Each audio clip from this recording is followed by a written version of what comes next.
Hello students, मैं doctor Kiran Awasthi, assistant professor BEd department DVS college. आज बात करते हैं कि बीएड करना क्यों ज़रूरी है। इंटर कॉलेजेस में जो बच्चे होते हैं वो साइंस, आर्ट और कॉमर्स ये 3 स्ट्रीम्स में पढ़ाई करते हैं। अगर उसने इंटर कॉलेज में या इंटरमीडिएट की पढ़ाई में उसने मैथ लिया हुआ है तो वो इंजीनियर बनने की कोशिश करता है। बायोलॉजी लिया हुआ है तो वो डॉक्टर बनने का प्रयास करता है। आर्ट्स अगर स्ट्रीम से है तो वो यूपीएससी या यूपीपीएससी या एसएससी के थ्रू जाना चाहता है। अगर उसने कॉमर्स लिया हुआ है तो वो सीए सीएस करके बैंकिंग एरिया में जाना चाहता है। इसके बाद वो ग्रेजुएशन में आता है, पोस्ट ग्रेजुएशन में आता है। कुछ बच्चे बीसीए करते हैं, कुछ एमसीए करते हैं, कुछ बीबीए करते हैं, कुछ एमबीए करते हैं, कुछ एमबीबीएस बनते हैं, कुछ बीटेक करते हैं, कुछ इसके आगे थ्रू पीजी लेवल क्रॉस करने के बाद पीएचडी भी करते हुए हैं। इन सब के साथ साथ वो अपने ग्रेजुएशन और पोस्ट ग्रेजुएशन की तैयारी के साथ साथ पढ़ाई करने के साथ साथ एसएससी और यूपीएससी की तैयारी भी करते जाते हैं। बीपीएससी या अदर स्टेट्स के जो यूपीएससी एग्जाम्स होते हैं उनकी तैयारी करते जाते हैं। इन सब के साथ साथ वो ट्यूशन्स भी पढ़ाते जाते हैं ताकि उनका जो पढ़ाई का खर्चा है वो निकलता रहे। आजकल एक स्ट्रीम चली हुई है, एक विवाद छिड़ा हुआ है कि बीएड और बीटीसी में क्या वैल्यूएबल रहता है बच्चों के लिए। वो कंफ्यूज रहते हैं कि वो बीएड करें या बीटीसी करें।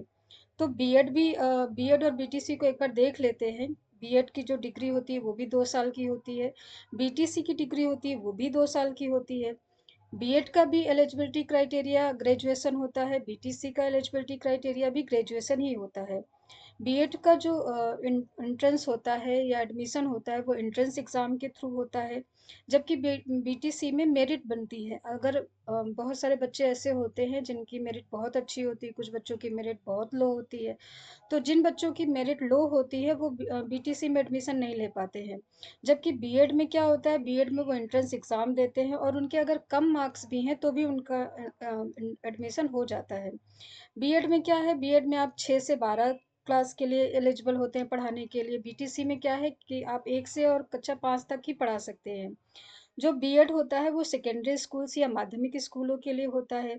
बीटीसी होता है वो प्राइमरी स्कूल्स के लिए या 1 से 5 तक के जो स्कूल्स होते हैं उन्हीं के लिए केवल एलिजिबल रहता है। जो बीएड का ग्रेड पे होता है या पे स्कूल होता है, अगर वो टीजीटी करता है तो 4600 पे स्कूल होता है।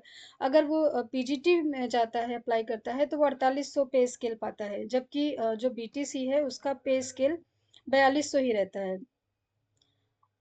जब बीएड बच्चा करता है तो ग्रेजुएशन, और अगर वो उसने ग्रेजुएशन भी किया हुआ है, बीएड भी किया हुआ है और पीजी भी किया हुआ है तो वो पीजीटी में अप्लाई कर सकता है, प्रमोशन पा सकता है। प्रमोशन पाकर वो उस इंटर कॉलेज का प्रिंसिपल बन सकता है। उसका पे स्केल भी 4600 4800 के आसपास हो सकता है। और अगर वो पीजी कर रहा है, बीएड कर रहा है और इसके बाद वो डाइट लेक्चरर बन सकता है। जो ब्लॉक एजुकेशन ऑफिसर है उनके लिए अप्लाई कर सकता है। बीसीए बीएसए बन सकता है, एबीएसए बन सकता है, एमएड कर सकता है। हायर एजुकेशन में एमएड करने के बाद वो नेट क्वालिफाई करके पीएचडी करके असिस्टेंट प्रोफेसर से प्रोफेसर तक की पोस्ट को पा सकता है। जबकि बीटीसी में वो क्या करता है, आफ्टर इंटरमीडिएट और ग्रेजुएशन करने के बाद वो मात्र एक डिप्लोमा बीटीसी करता है, उसमें प्रमोशन नहीं हो सकता है। हायर एजुकेशन में उसकी एंट्री नहीं हो सकती, वो तो ना तो डाइट लेक्चरर के लिए एलिजिबल हो सकता है, टीजीटी में भी अप्लाई नहीं कर सकता, पीजीटी में भी अप्लाई नहीं कर सकता, बीओ के लिए अप्लाई नहीं कर सकता, एमएड के लिए अप्लाई नहीं कर सकता है, बीएसए बीएसए इन सब के लिए वो एलिजिबल नहीं रह जाता है।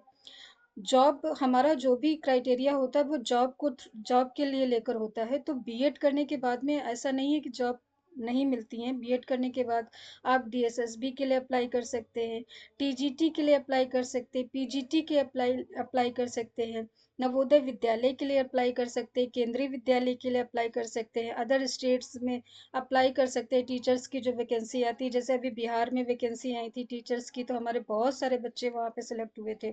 जबकि बीटीसी में आप मात्र प्राइमरी में ही अप्लाई कर सकते हैं या डीएसएसबी की पीआरटी वगैरह की जो जॉब निकलती है उनके लिए आप अप्लाई कर सकते हैं। जो टीजीटी अगर ये देखते हैं कि अगर सरकारी नौकरी नहीं भी लग पा रही है और तैयारी करने के साथ साथ हम ये पढ़ाना चाहते हैं या अपनी इनकम खुद करना चाहते हैं, तो यदि बच्चा टीजीटी में अप्लाई करता है और हिंदी मीडियम होता है तो वो 8 से 12 हज़ार रुपये पर मंथ के हिसाब से वो अच्छा प्राप्त कर सकता है।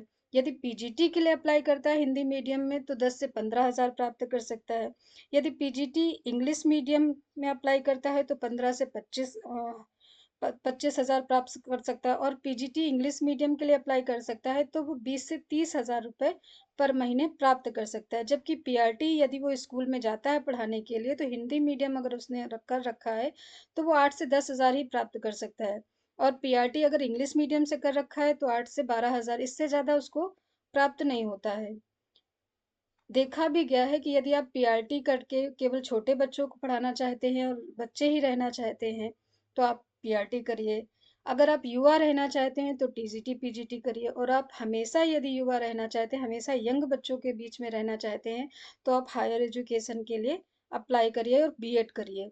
हमारे डीबीएस कॉलेज जो कानपुर का एक रिपुटेटेड कॉलेज है, वहाँ पे भी डीबीएस कॉलेज में बीएड के लिए वैकेंसीज आती हैं, बीएड एंट्रेंस एग्जाम के लिए। वहाँ पे सेल्फ फाइनेंस और एडेड दोनों स्ट्रीम्स में एलिजिबल हैं, आप एडमिशन ले सकते हैं। यहाँ पे डॉक्टर अनिल कुमार मिश्रा जो हमारे प्रिंसिपल हैं उनका, और प्रोफेसर सुनील कुमार उपाध्याय सर का जो कि हमारे एचओडी हैं, उनके सानिध्य में आप बीएड करिए और अपने भविष्य को उज्जवल बनाइए। ये हमारे कॉन्टेक्ट नंबर हैं, इन